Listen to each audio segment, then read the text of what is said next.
مش عاجبه كل دول وعاجبه مرسي. على فكرة احتمال مرسي يبقى له مستقبل جامد جدا. الراجل بيصغر ماشي بالعكس. دكتور مرسي كان شغال مع ناسا من غير ما ناسا تعرف اصلا. هو كان شغال هناك في جماعة سرية يمكن تكونوا سمعت عنها اسمها مين ان بلاك. مسلم اخوان بابا. اسمه كان مرسي وقعد على الكرسي جالنا بمشروع نهضة جبار وفي الاخر طلع خيار. Please welcome back to the program.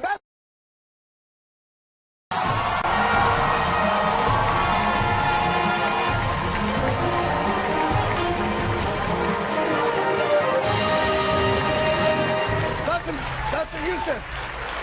Bاسm Youssef.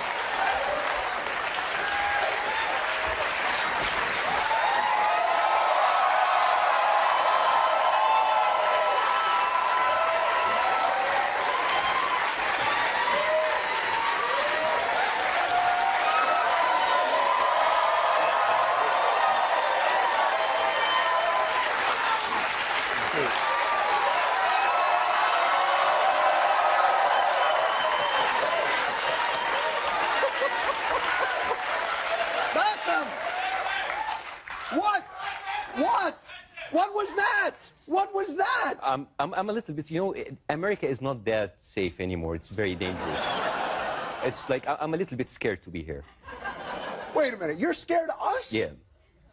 No. We're scared of you. Yeah. We're scared of you. He's got a point. I mean. No.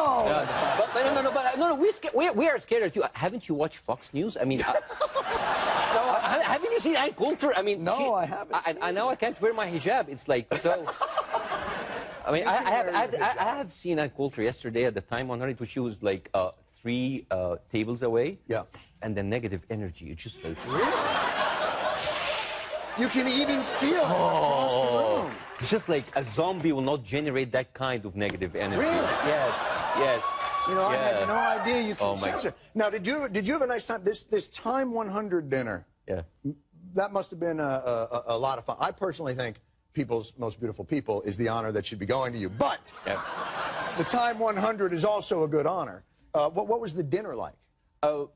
They had this like little entrees where they have like, you know, like 3 peas and every pea had a story. You know, and like they have like serve a duck. It's like this duck was left to roam into the fields of Vermont. Like, did you have a pedicure before you kill it? I mean, yeah, did it have a massage? Well, its name was Frank, yes.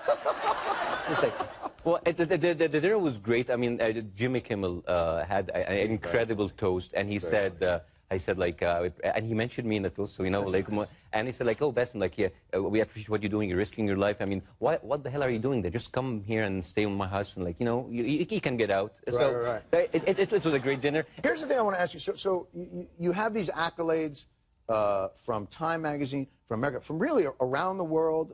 In Egypt, they love you.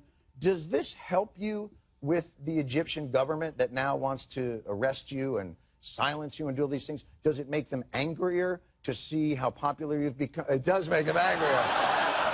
It does make them angrier. Yeah! I love it! Oh, my God.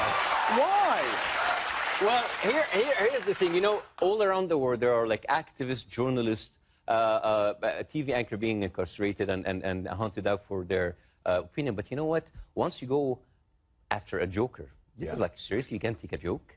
I mean, seriously? I mean, you don't have... I know that you don't have a sense of humor, but, like, you do have to be a sore loser, you know? So it's... so here it is. They think that they can get away by their own agenda, and they will tell you, oh, yeah, it's a democracy. You can say what you want, but do it. Be polite. Yes. Be nice. Be presentable. It's like, what is that? Right. Is it the idea, too, that they don't understand that by going after someone who is teasing them, that is not a projection of power and strength? Great weakness. Great weakness and insecurity. A very surprising move. They are insecure. They are locked up into their teenage years. I mean, they still have pimples, and they have to deal with their, I don't know, bodily hair. It's sure. Like, no, I understand.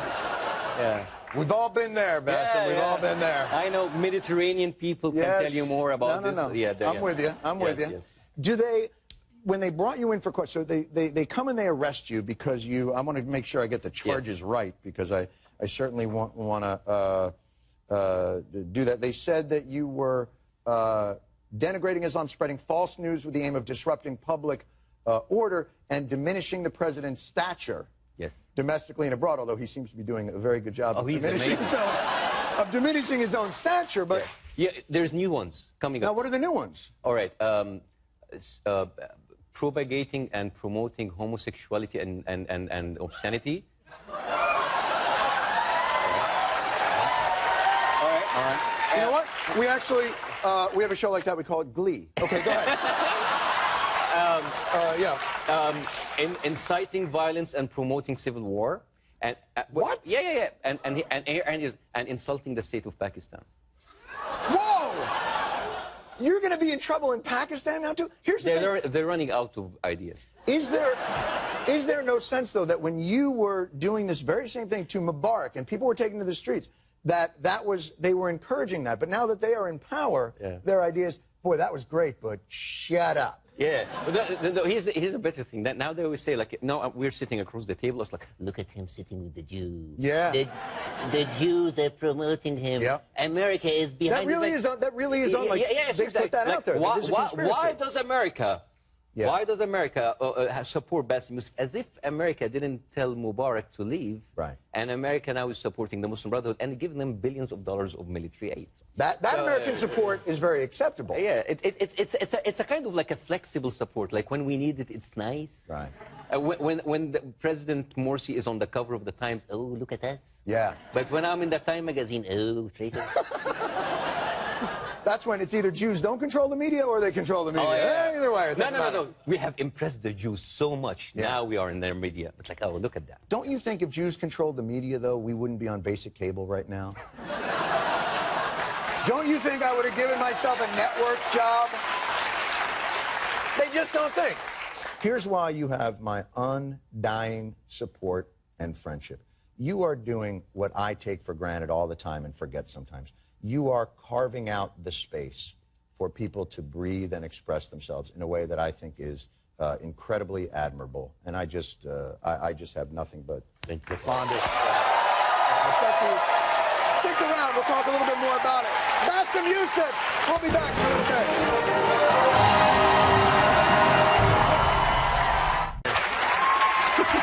So here's the problem that I see with in the way that everybody interacts. The mainstream, the vast majority of people who just understand that we all sort of want the same things, are like, it's so easy to have that process derailed by a small, vocal, extreme minority. Yes. How do we combat that? Well, the problem is that those 10% of the 10% who of can the be 1%. Of the 1%. Yes. Yeah, I watch you. Yes. So those people, you know, they give this kind of an image, and it's really bad. A bad and wrong image of Islam. And I tell people, you know what, if you want to judge a whole religion based on this, you better judge Christianity based on the Westboro Baptist Church. Right. You know, it's a... history is full of people who want to make other people believe that they are holier than the others. The Inquisition, the Crusades, you know, people, when religion ceased to exist as a spiritual governance, it turns into a tool of tyranny. Right. And this is, yeah. For me, religion is all about coexistence. And the thing is, there are so many people like me, young people, older people coming up, and we want to reclaim our religion back. We want to take it back from those people because those people don't deserve the honor of representing that great religion. Yeah. And the problem is that the right wing is sweeping all across the globe. You have right conservative Christians, Orthodox Jews, radical Muslims, and the globe is going to explode. I mean, it's the rigidity, the dogma is the thing. Yeah, and here's another thing with the dogma.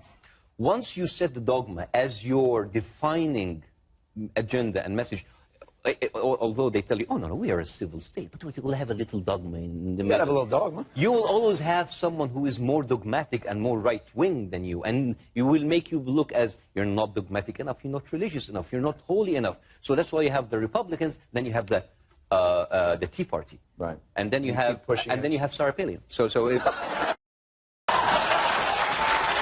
You know, so... Wow, you really do have a satellite dish. Yes. So now we have the same. We have the Muslim Brotherhood who's like, oh yeah, we're in the middle. But now the more radical people like Salafists are like, oh, you're not holy enough. You should be more right. And then you have the more right. And then you have the jihadists. And then you have the Qadists. Like, where does it stop? So you're waiting for this one guy. There's got to be one guy. Yeah, one guy. Oh, I'm the guy. You, yes. But don't you think it's not just related? Any organizing principle in which, you know, I've got to tell you, if you've ever seen, like, if you've been to a Rangers hockey game, or any organizing principle where people identify with one group over the other, is going to have its elements of, I will violently destroy this other group for not representing, yes. Whether it be religion or nationalism, yes. Or sports teams or whatever it is that they have, and it's endemic. It's endemic because you can't stop. I mean, the same thing happened with Nazis, with fascists, with everything. It's about like, we are better than you, so you better shut up, and we're gonna take it from there. Thank you very much. Please enjoy your oppression. So. And the thing is, I get asked this on my show so many times now when I speak to the people. Say, aren't you afraid? Aren't you scared for your life? And I tell them, if I choose today to tone it down, if I choose today to shut up today, tomorrow, and you and all of us will be forced to. Right. And today, what's considered as a partial luxury will be taken away. It's an incredible stance. And here's the best part about it. You know, for most satirists or comedians or clowns, and here's the best part about it. You know, for most satirists or comedians or clowns doing what they do, they've been fired from every other job. You're a successful heart surgeon as well, which really, talk about somebody that really makes my mother angry. A successful heart surgeon who has decided to be a comedian. She doesn't know what to do with that. Can I tell you? Do we have time? We have time. All right, good. Do we have time? Yeah. So the thing is about, you know, the nerd that I am, I looked up sarcasm. And sarcasm in Greek, it comes from the word Greek sarcasm, which means cutting people up, fleshing, and peeling off someone's skin. Really? Yes. So basically, I'm not away from my original profession. But, and I said yesterday that Time magazine, I said that this is why fascist, extreme religious leaders and dictators don't like sarcasm that much. First of all, they don't particularly have a good sense of humor. Sure. And second of all, because it peels off their fakeness and their fake holiness and their lies and their rhetoric. And I said a story yesterday about, like, there was this priest in medieval France. Yeah. And there was that joker, jester. He was making fun of him, of the authority. And he was, this jester, the joker, was too popular to be killed or jailed. So the priest told him, why don't you come into the church? We have the best books ever. We have a great library, a lot of comedy, freshen up in your material. Right. So he goes in and he reads and you saw, but he didn't know that the priest has actually painted the pages with. A few weeks later, he was found dead in the middle of open comedy books. So the priest invites the fans of the jester and said, like, you see, I told you, comedy is an abomination. So what is the moral story? Thank God for Kindle and iPad.